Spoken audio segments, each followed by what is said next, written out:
রুদ্র বৈশাখে এক পশলা স্বস্তির নাম ২৫শে বৈশাখ। বাংলা সাহিত্যের আকাশে রবির কিরণ সেদিন থেকেই বিচ্ছুরিত। প্রবল সংকটে উদ্দীপনা আর জীবন সুরের মূর্ছনা। বিশ্বকবি রবীন্দ্রনাথ ঠাকুরের ১৬৩তম জন্মদিন, তার স্মৃতিধন্য পতিসর, শিলাইদহ আর শাহজাদপুরে আয়োজন করা হয়েছে নানা কর্মসূচির। ওয়ালটন এয়ার কন্ডিশনার এক্সচেঞ্জ অফারে স্প্লিট এসিতে ২৩,০০০ টাকা পর্যন্ত নিশ্চিত ছাড়।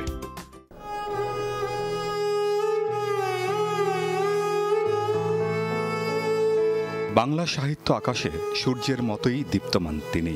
বিশ্ব দরবারে আমাদের আসীন করেছেন গৌরবের সিংহাসনে।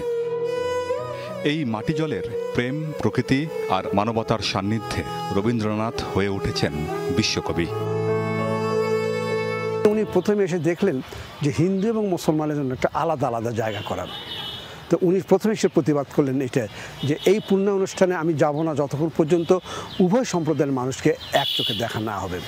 নওগাঁর পতিসর ছিল রবি ঠাকুরের প্রিয় তীর্থস্থান। বৈষম্যহীন সমাজ, আধুনিক শিক্ষা, কৃষি আর অর্থনৈতিক ভাবনার সূতিকাগার ছিল কালীগ্রাম পরগনা।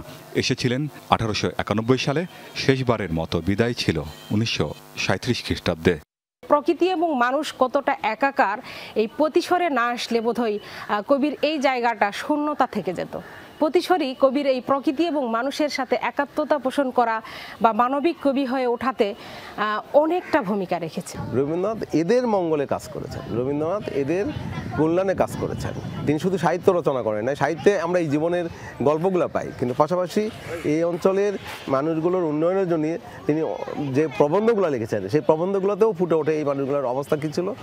১৬৩তম জন্মবার্ষিকী উপলক্ষে কুষ্টিয়ার শিলাইদহে নেওয়া হয়েছে কর্মসূচি। থাকছে আলোচনা সভা, সাংস্কৃতিক অনুষ্ঠান আর বারোয়ারি মেলা। রবীন্দ্র মেলার আয়োজন করা হয়েছে। এই মেলায় আপনাদের সাংস্কৃতিক অনুষ্ঠান ও আলোচনা সভা থাকবেন। আর এবার মেলাটি হবে ২ দিন ব্যাপী।